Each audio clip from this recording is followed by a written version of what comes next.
Boom, boom, boom, boom, boom, boom, boom, boom, boom, boom, boom, boom, boom. Welcome to the Good Energy Project with Lou Connor, a surprisingly hopeful show about the invisible economic forces that shape our lives, our homes, and our future on planet Earth.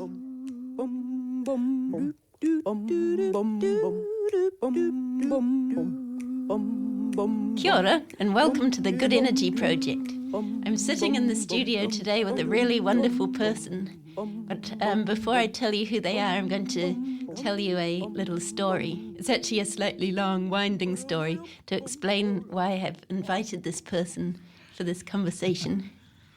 So the story begins at the beginning of the Good Energy Project a few years ago, when Tur Barron, the chair of the Quattro Trust, handed me a question he wanted me to explore. It was something like, how does our economic system contribute to climate change? And this question set me off on a journey to reveal the invisible economic forces that shape our world. It became almost immediately obvious that our environmental problems were a direct result of our capitalist system, which sees people and land and even life itself as commodities and applies constant pressure for growth and production.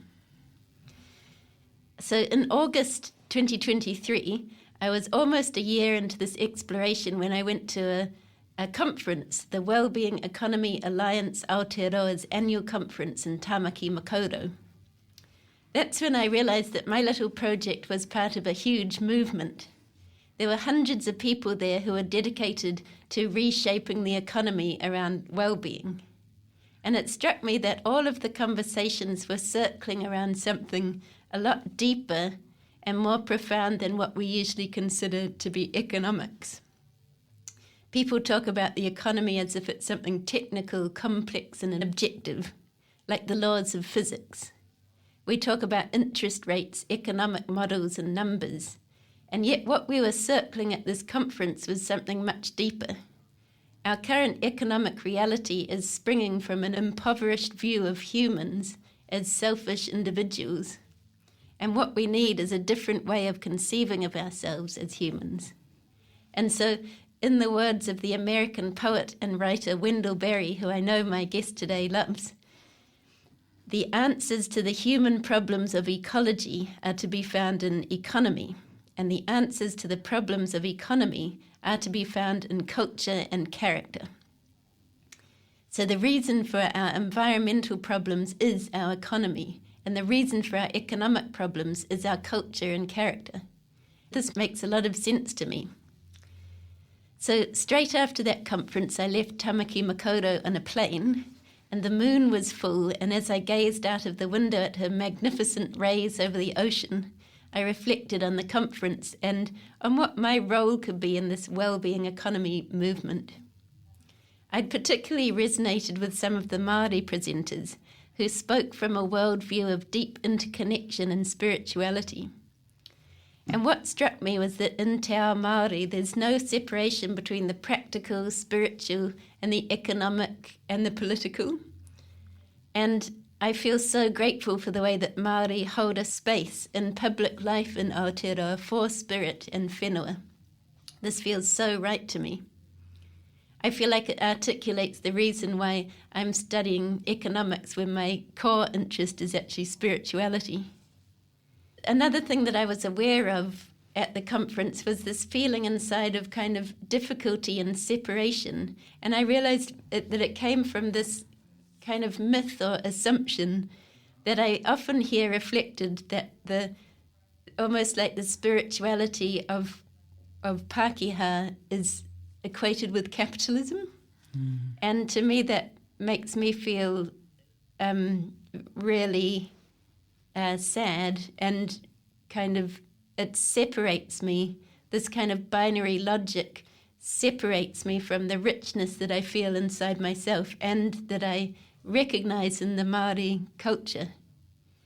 And so as a Pākehā person, when I was on this plane, I just felt that this longing to be able to speak from a spiritual point of view and to stand strong in myself.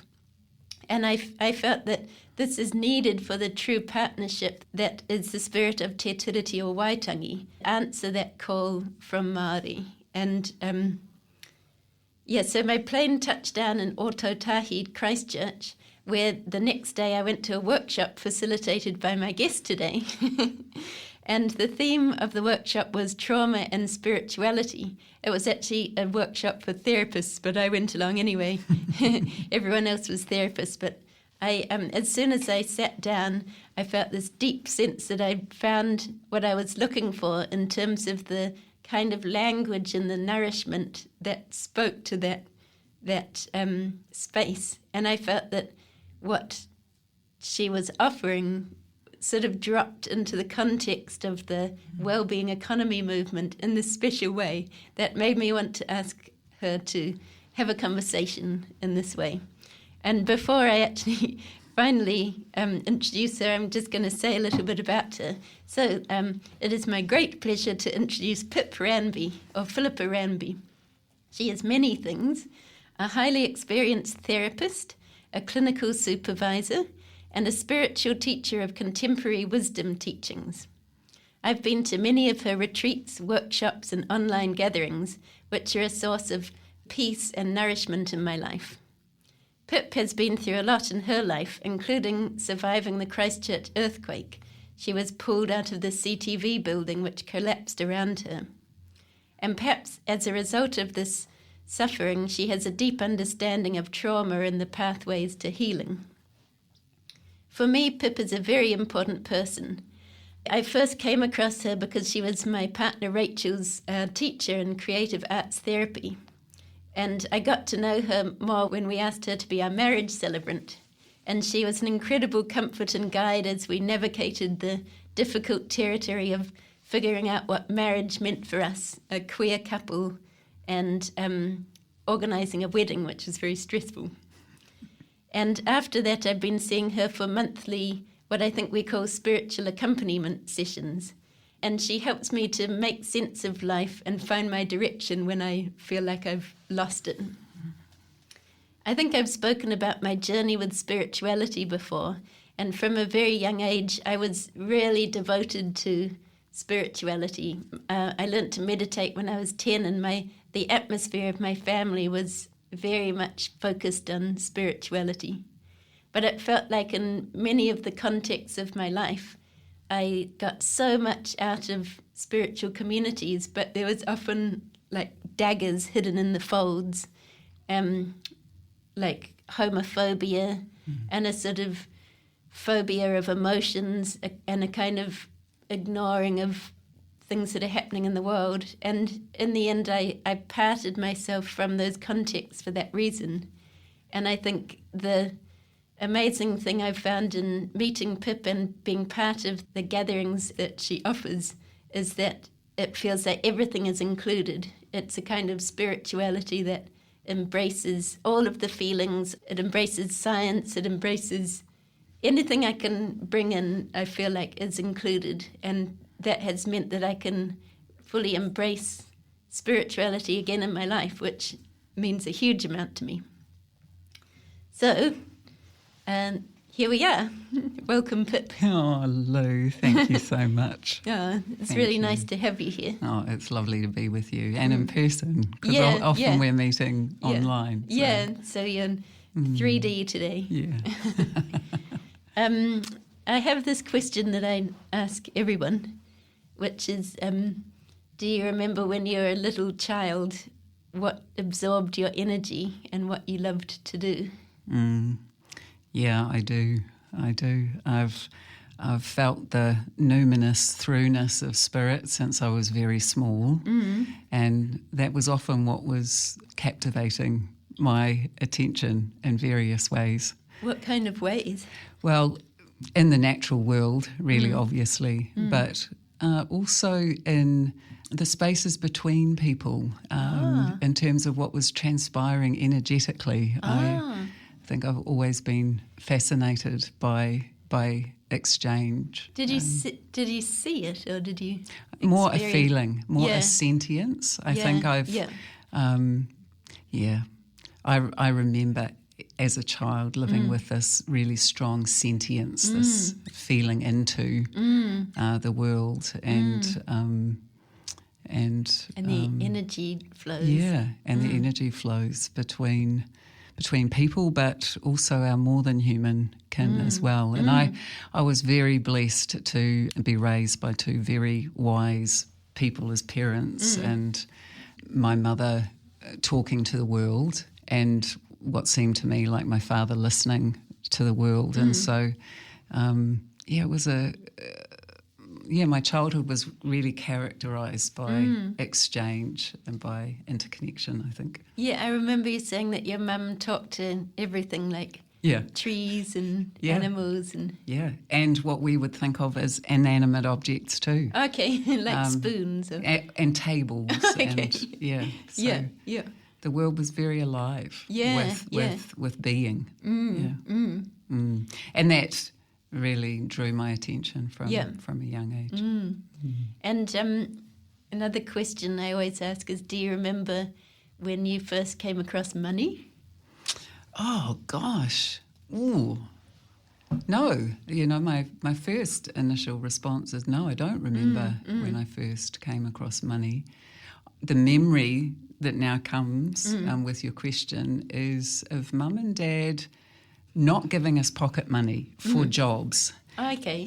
Because doing work around the house was a part of being a part of the family. And so you didn't make money doing it, you just did it to contribute. I think we did eventually get some pocket money, but it wasn't for chores. Perhaps that's my first memory. Oh, yeah. I kind of resonate with that. Yeah. And I remember you saying, you actually said it on your website, that when you became an adolescent, you became a student of the wound through trauma and illness. I just wondered if you could, because I'm sort of imagining you as a young person in this alive, interconnected world, and how did you... And being met then with some really, really challenging life circumstances, which really began for me with an experience of feeling very ostracised in my school community when I was 12. And then extended, unfolded through my adolescence in different ways. I had an eating disorder in my early teens, and I think that made me vulnerable to sexual violence trauma later in my teens. And I think that in turn made me vulnerable to illness, and I struggled with severe kidney infections in my later adolescence, early adulthood. And so I had a protracted period where I was dealing with these really serious woundings to all kinds of things. My body being, obviously, but also my sense of people and what people were capable of, and with limitation and failure. It was a really testing time. Sounds quite shocking in a way. Yeah. There were shocking elements for sure.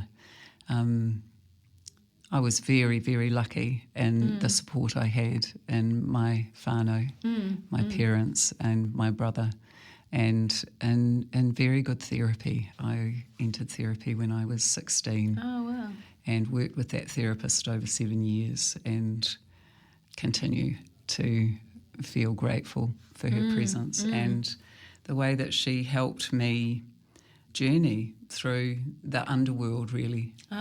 And because I think you said that you were interested in shamanism. Yeah, I was when I was again in my early teens, really exploring a number of different traditions. I was raised in a Christian home. My dad was a Presbyterian minister, but very encouraging of my exploration into other traditions. That's quite amazing. Yeah, it was. It was a wonderful generosity on his part that's really been so shaping, so influential in my own unfolding, and continues to influence, obviously, the way that I offer the teachings Yeah. from an interspiritual place, really, I guess. Sounds like intergalactic. This is, oh, I like that. Yeah, okay, intergalactic. Yeah. But no, shamanism was one of the traditions that I was very drawn by, and so the dismemberment journey that's a part of vision questing made a lot of sense to me, having been traumatized and experiencing this psycho-spiritual dismemberment. And what came out of that? Because you said you were a student of the wound. What did you learn? I learned about different ways of perceiving, essentially, through being wounded, because it disrupts a stable self-sense. It disrupts expectations about what the world is, how people are, and entered into, I found that really expanded my sense of myself and of the world. Do you mean you had to expand your sense in order to cope with it? I'm not sure I would give myself that much agency in it. Oh, yeah.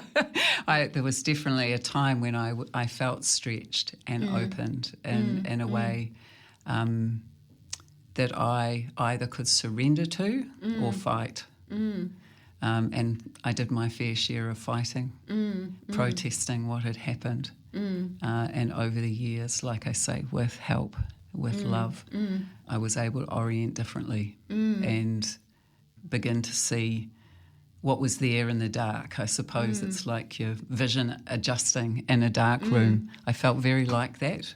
I began to see the dark differently as a place of generativity. Oh, wow. And Quite amazing. And the descent myths, that I encountered through women's spirituality were really helpful to me in narrating Making that sense passage. of it. Yeah, and making sense. Absolutely, absolutely, making sense. They help me make sense of my suffering. Help me make something. Make something of it. Of it. Yeah. Yeah. Yeah. What would you say you've made of it?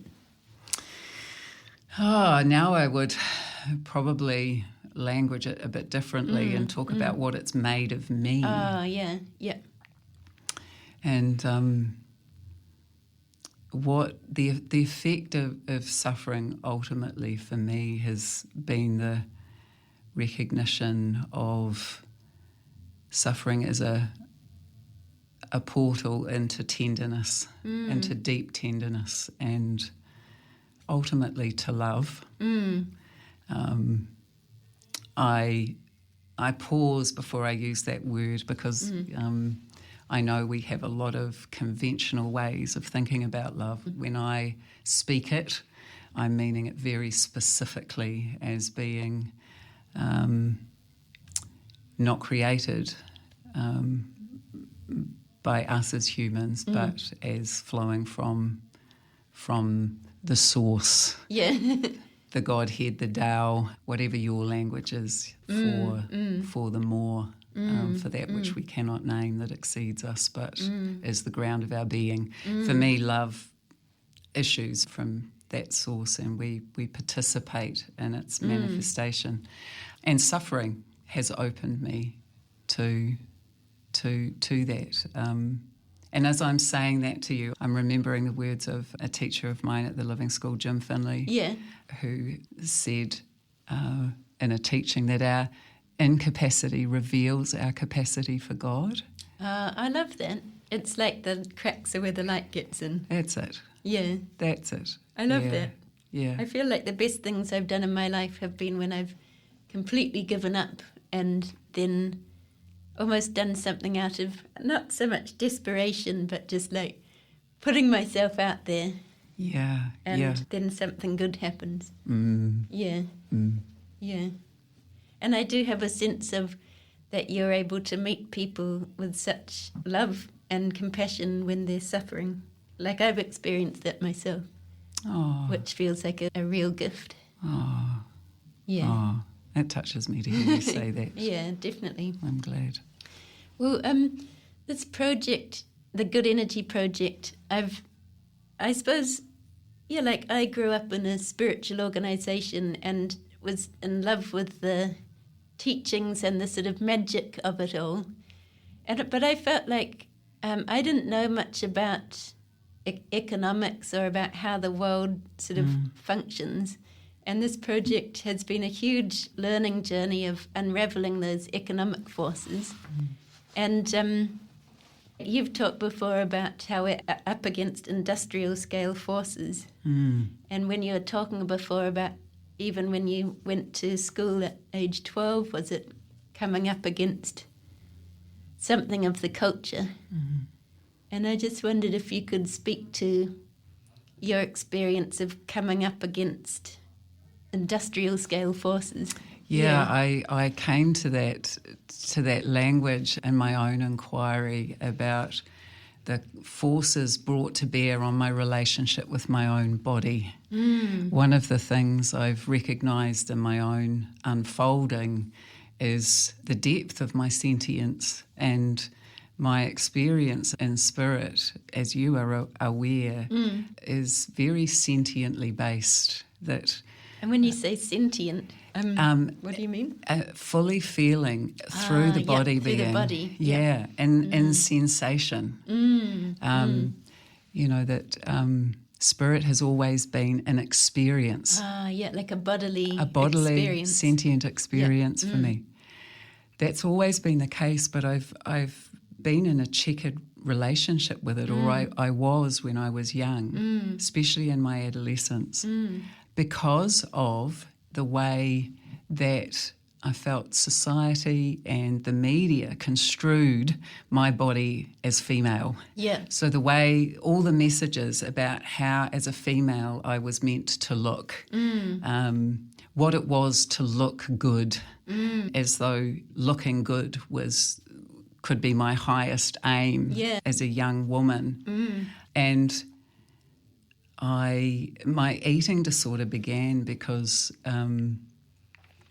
I was considered too heavy by the school I was attending to participate in the national athletics competition that my coach at the time was sure that I was up for. So you were in athletics? I was. It's hard to think of it now. But I used to sprint. And I was training. I was training. And you were considered too heavy for Too that? heavy to be running the kinds of times that my coach was clocking. And so... But you were running them? I was running them. But there was some disbelief about my ability to do that because I'm a large-framed person. Okay. So I was receiving those messages in that way quite potently. They were in the way of me being able to move freely, quite literally. Yeah. In Because you my were life. moving freely and you were being told you weren't right or something. Yeah, and there were meaningful pathways blocked for me in that respect because I didn't conform to the thin female ideal. And then, of course, with the abuse that led to a really strained relationship with my body, the sight of the wounding. And I realised how significant that was, you know, those discourses around the body, especially the female body, what it's for, who it's for, men, really dulled my capacity for feeling spirit. Gosh, yeah. So my sense, given conversations and exchanges with other women, is that I'm not alone, that there can be an alienation from our body being because of these industrial level forces around appearance, the reduction of female physicality to appearance, that can distance us, estrange us, at least it did for me, from the deep sentience and therefore wisdom of the body and its capacities for interabiding.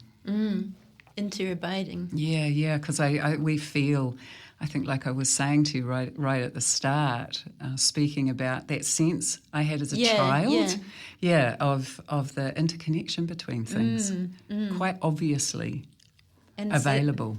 So you were sort of dulled from your ability to be in that interconnection. Yeah, that was the effect of this messaging about a female body. And how have you kind of found your way back into your body and back to that sentience?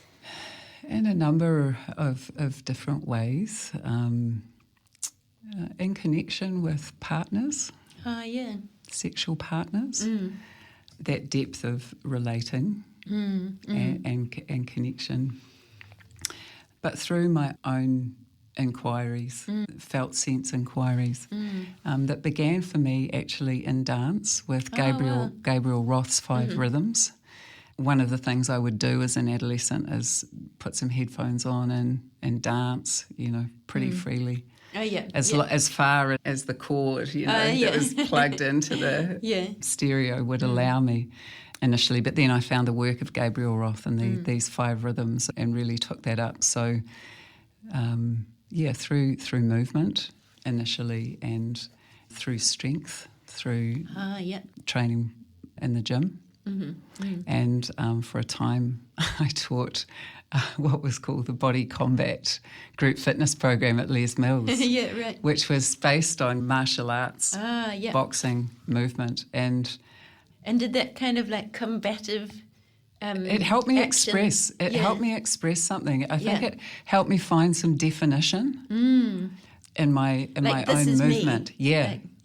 There was something forceful about it, about coming forward. I really enjoyed that. The physicality of it. It was fantastic. I can understand that. And then, of course, I think of my 2 dear children. I had them when I was 21 and 23. They arrived into the welter, really, of my recovery and changed me. The experience of being pregnant with them, giving birth to them, mothering them, that gave me a really different experience of the life in my body and with my body. That was healing in ways that I wasn't altogether conscious of at the time, but are very clear to me looking back. Oh, that's really nice. Yeah. And what drew you to become a therapist? My own experiences. With therapists? Well, yes, actually, I had a sense by the time in the latter years of my own therapy that I benefited so much from those exchanges, from that care, from those inquiries, and that I wanted to do that myself. I didn't feel I was mature enough at the time. And so I chose to train as a massage therapist. But as I was working with people in that way, they were talking, and there came a time when one person said to me, "Look, the massage is great, but I would just like to talk to you. Can I book in just for a chat next time?" Oh, wow. And I said, "Yeah, sure, of course," but feeling as though my intuition, would carry me so far in that responsiveness. But that perhaps it was time to support that with a bit of training. So, And what training did you do? I did a postgraduate diploma in counselling at Massey University and was very blessed there with the teachers who were teaching at the time. Sue Webb and Jeannie Wright in particular were really influential for me. And then I went on and did my Masters in Arts Therapy at Wycliffe, because I was working with children and adolescents and had quite naturally found my way into expressive forms. Had you found Gabriel Roth and the dance by then? I had by then, That, in fact, coming across her work preceded even my massage Oh, did it? training. Oh, okay. Yeah. And when I think about, I notice that the language I use to describe myself is as a therapist rather than a counsellor, a psychotherapist, or an arts therapist. And I've only recently worked out that I like that because of the breadth. Because the way I conceive of therapy now is a blend, is an integration of that work as a bodywork therapist, as a massage therapist, as well as obviously as a and then the arts therapy. Yeah. Which, what does arts therapy bring to that mix? It brings so much. For me, we are multimodal beings. So, we perceive in a multimodal way. Like different senses? Exactly. And the arts give us access or avenues of expression and therefore perceiving in that more holistic way. People often talk about arts therapy as being useful because it goes beyond words. And for me, being a lover of words, that's never sat very well. And I think of Ursula Le Guin, who said, "Words are my matter." Words are also, art materials, if you like. So My experience has been that images can help me find words. Yes, yeah. Like I find the picture first, and then I can talk about the picture, and that's where the words come in. Yeah, and it's a loop because that can help me find another image, and then some more words come. Yeah, beautiful. So intermodal, it's a really beautiful example of Yeah, but you're speaking to the way in which it can work for others too. That images help us on our way to words. Yeah, gestures and movements do the same. It can help us on our way to words. And where did because you were in the CTV building? Yes. Where did that fit in with this journey? I had only just begun working as a therapist for Relationships Aotearoa, as it was at the time, formerly Relationship Services. Their offices were in the CTV building, the top floor of the CTV top building. Floor. And on the day of the earthquake, we were having a cultural supervision meeting. And one of the remarkable things about that was that the meeting would have ordinarily taken place in a room in the centre of the building, but because our manager had just vacated her office, we moved to that space on the corner of the building. And you wouldn't have survived if it had been in the centre. It would have been very unlikely that any of us would have survived if we'd been in the other room. And I think you've spoken about how that had quite a pivotal sort of impact on your... Yeah, it really did. Yeah, it really did. In the time just following the collapse of the building, and like you said, we were helped out.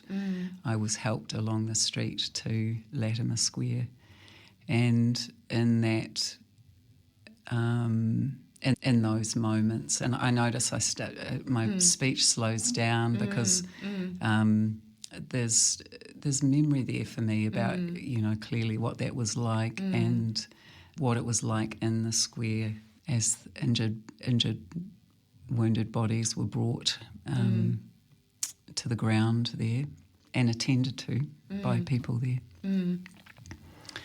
For me, it was a time out of time. I felt suspended in a very other sort of way, a bit like suspended animation, where I felt very, very near the presence of death and life. And there was this extraordinary intermingling of the two, or a seamlessness between the two, that opened my perception differently.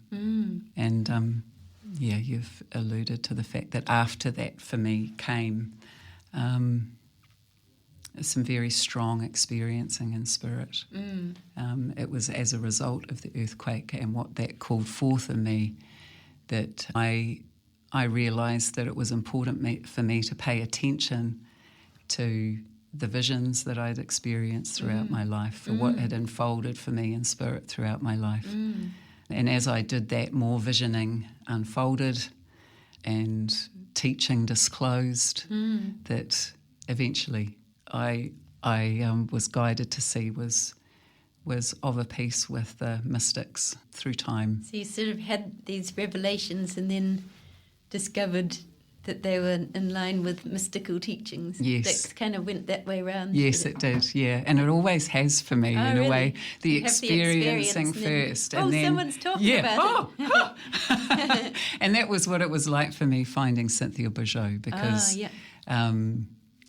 when I found her work, or her work found me, it was the first time that I'd encountered language that really fit for what it was that I was experiencing. And so that was how my connection with her came to be.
You've talked about your journey with being able to speak from your experience of spirit and spirituality, and how that has been difficult and how you've been navigating that. And I wondered if you could speak about that.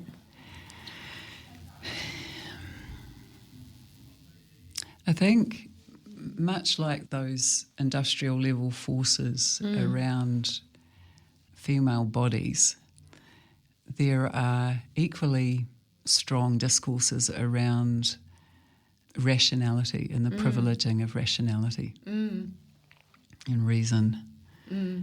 And perhaps being aware of that led me to be very shy about the ways of knowing that I was home to that weren't really reflected in the culture. Yeah. It was a mercy that I was raised in a spiritual home, however, where that wasn't completely shut down, where I had some access, good access to spiritual language and spiritual teaching. But even in my dad's sermons, which I enjoyed and learnt so much from, he wasn't describing the kinds of experiences I was home to. Right, yeah. And so I wondered, of course, whether they were real. Yeah. Or whether I was delusional and this was the work of my imagination. And so I just remained very quiet and private about it and said very little for many, many years. Did people know that you're a spiritual person? They would say things that would suggest that they experienced me that way. Which was always felt like a gift. Of mirroring. That they saw you in some way. Yeah. But I've kept a journal since I was 10, And so my way of being with these experiences was really to write about them. And so in that way I found language, although never adequate language. It's always been very, very hard to put experience or perception even of that nature and quality into words. It tends to slip the word net. Yeah, but you love words. I do. And so I think that was the challenge, that was the wero after the earthquake, and the sense that I needed to pay closer attention, which meant finding a way, actually, of noting what was happening. And that in turn led me into this writing of the book. Oh, the book that you're writing at the moment, Yeah, which is about this unfolding after the earthquake, and it's been a really good discipline for me in terms of finding language, in terms of articulating this, and greatly helped obviously by the work of other spiritual teachers and other writers, people who are able to use language so well, so skillfully. I want to talk about, at the beginning I talked about the economics conference. Yes. And I remember at that time I drew on my board some concentric circles, and I had in the middle, at the centre was spirituality, and round the outside was economics and even like policy settings, the very concrete reality of things.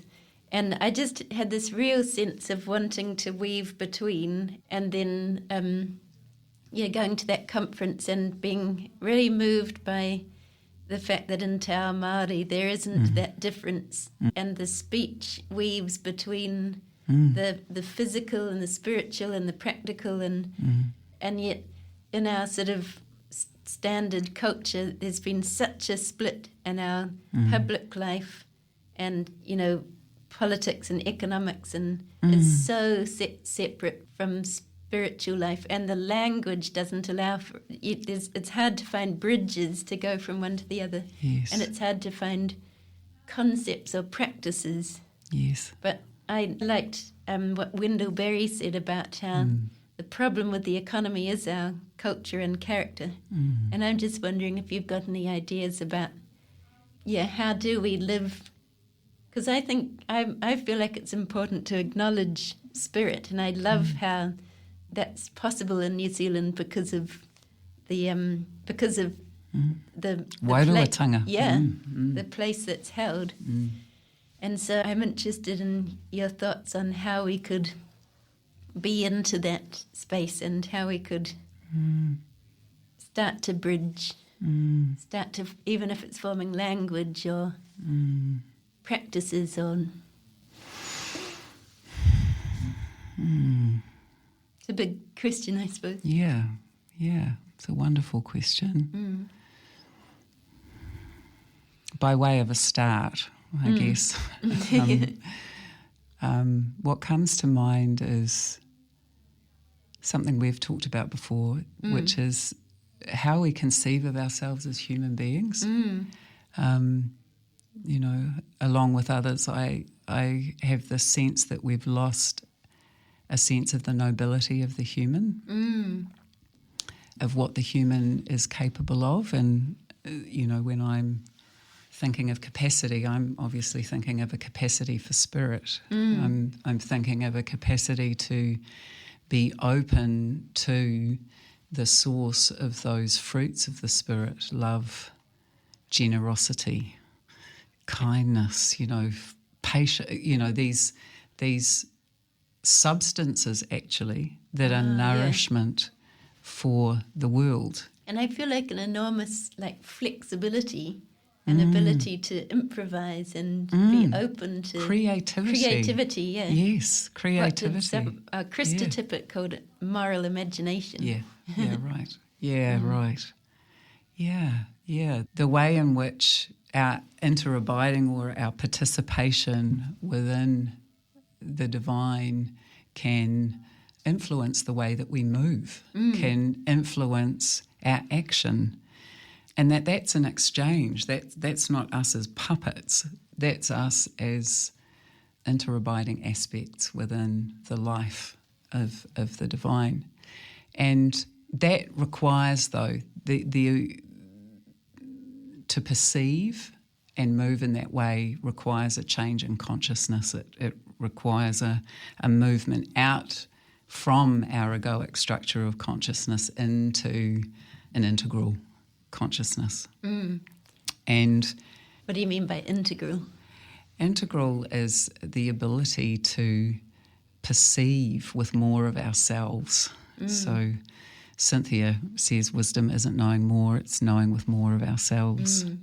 Through our moving centre, our emotional centre, our intellectual centre, our body, our feeling, our thought, harmonised through the heart, that opens the way that we perceive, so that we can perceive from unity rather than from division.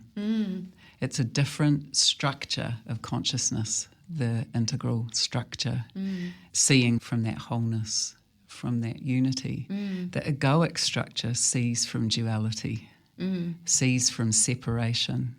And so if we think about what we're finding difficult in the world, in politics, in any area you care to name, really, we see the life of this divisive way of perceiving the world, and it leads us to act divisively. And so I'm with those that have this sense that our consciousness needs to change, that the way we perceive, how we see, affects what we see. And what we see affects how we behave. So if we're to find generative responses to each other, to our more than human kin, to the planet, then we need to see, perceive differently to the way we're used to perceiving. Does that make any sense? Oh, it does, definitely. I mean, what do you think of, you know, how I said before that sometimes as Pākehā, sort of like our culture is equated with capitalism? Oh, yeah. What do you think about that? Yeah, I think yes, because church and state have been coupled, and something that happens quite often in sharing the wisdom teachings with people is the expression of this deep sadness about how these teachings through history have been overlaid by a privileging of dogma and doctrine, a mental approach to the mysteries, rather than the way they began, which was this participatory, experiential, phenomenological thing. Yeah. And so, yeah, I can see how it would be that, whiteness would be equated with imperialism, including religious imperialism, which is a real sadness. Yeah. And I think it is where, we have lost the like you say, the language that we need for an experienced spirituality that does not divorce and hold anything apart. Yeah, because like spirituality and religion is so at the heart of all these conflicts. Like the way that it's covered and the way that people talk about it is like the essence of being divided. But what you're talking about is really the opposite to that. Yes, indeed. Yes. I feel like, a freshness is needed. Yeah, for me, the language is definitely there in the wisdom tradition. Oh, yeah. So what do you mean by the wisdom tradition? I mean the thread throughout all the spiritual lineages of the direct apprehension of spirit. So directly experiencing. And the presence. Because I know I've done different things, circle gatherings with you around Sufi and some kind of mystical Christian sort of teachings. Yes. And I love it. It's sort of like, it's like opening the door at the back of the church or something, and there's this mysterious other realm where everything's connected. Yes. And it's like, oh my gosh, there's magic behind here. Yeah. So it feels quite special to have these gatherings, and I love to hear you use the word magic because it does give a sense of moving beyond the dimensions that we have been moving in and allowing for that fourth dimension, which is spirit, and all the mystic streams of the different traditions do that. And I love the idea of mystic streams being given places to flow into public life.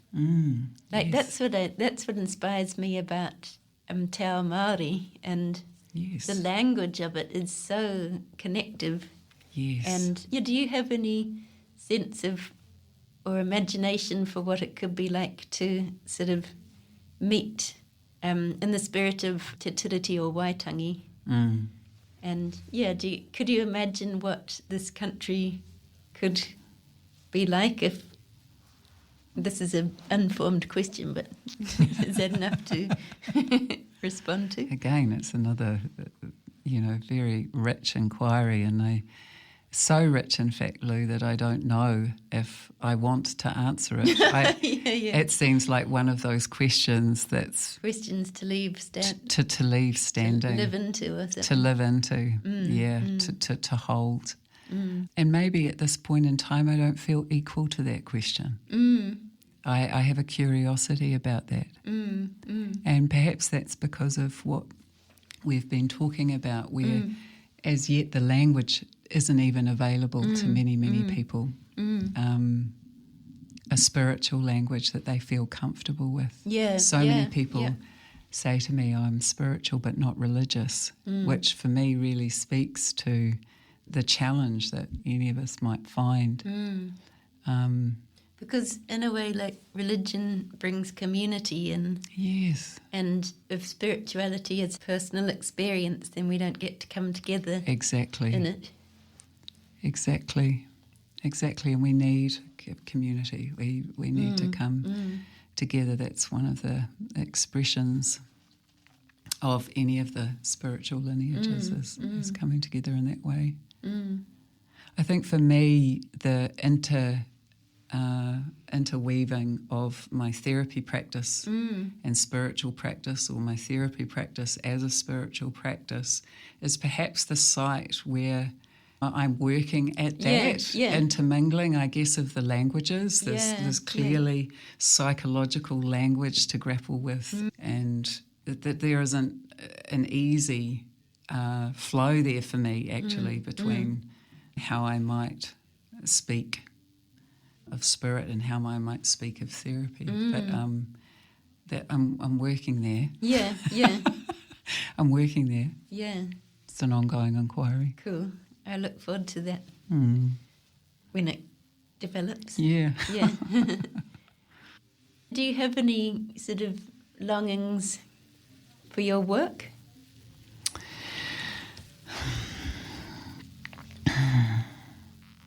I really want to be able to complete the book. Yeah. I long to do that.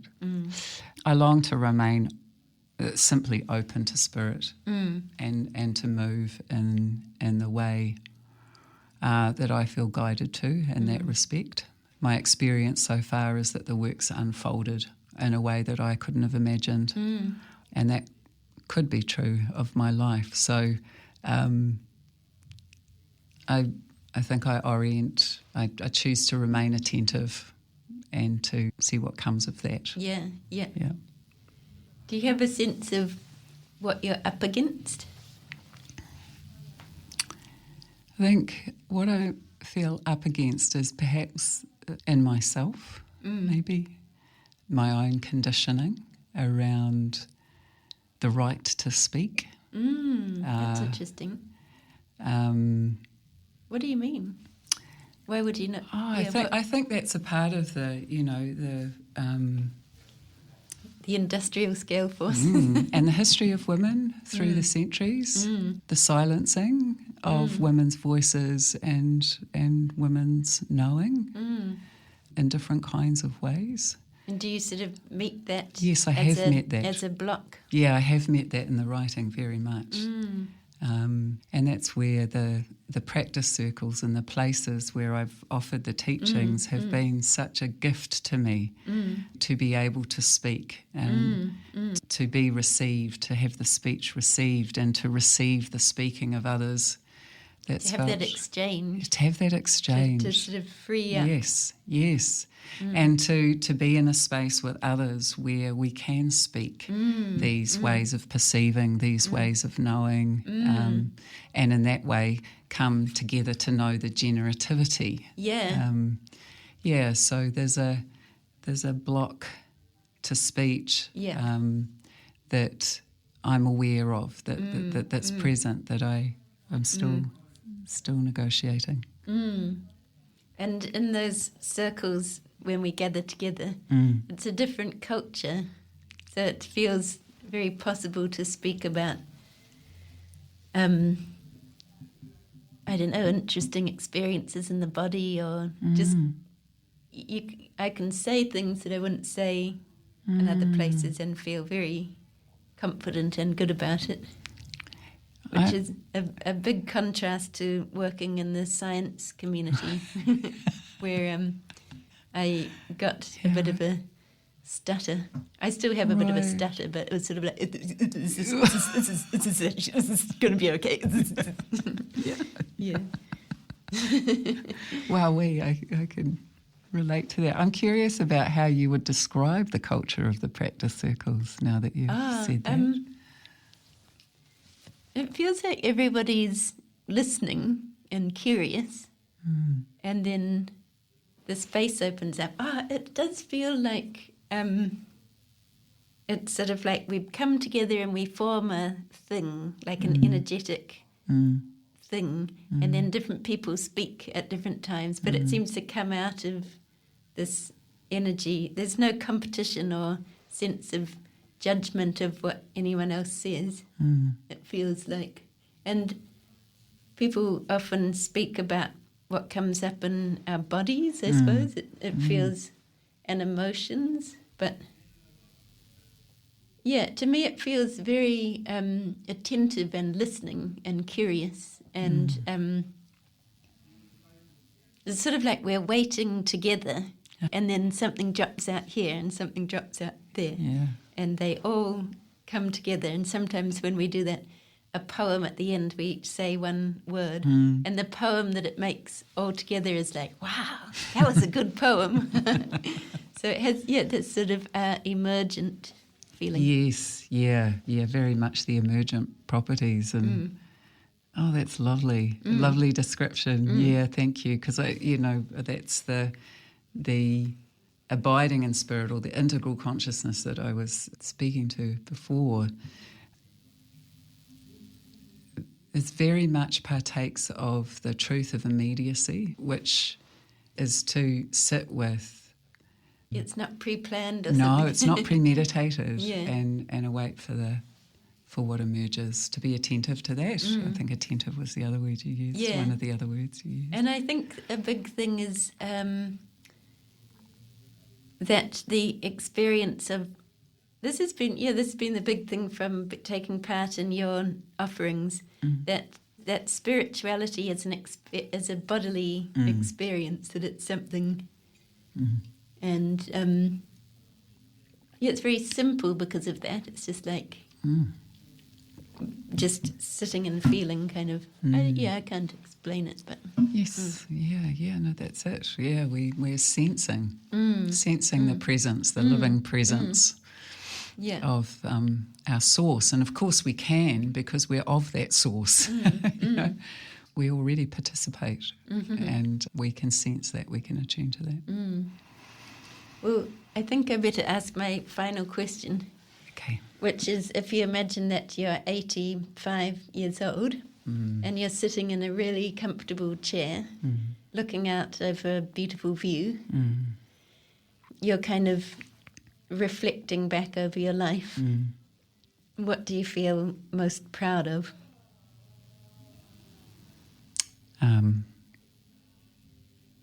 I will feel most grateful for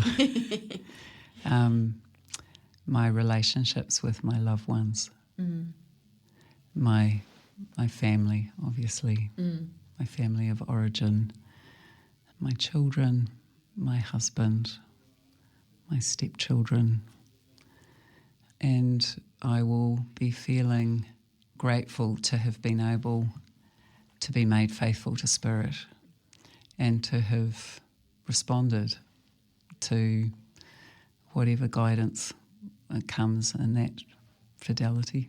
Yeah, sounds Yeah. good. Did you feel? No, I think that's true. That's true.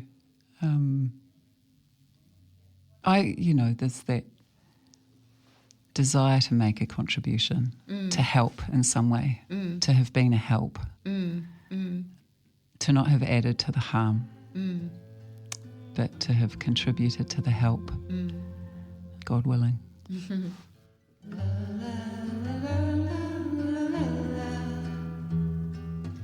That was the Good Energy Project with Lou Connor. If you like this show, you can subscribe at thegoodenergyproject.substack.com or listen on Spotify, Apple, or most other podcast platforms. Thanks so much for listening. See you next time.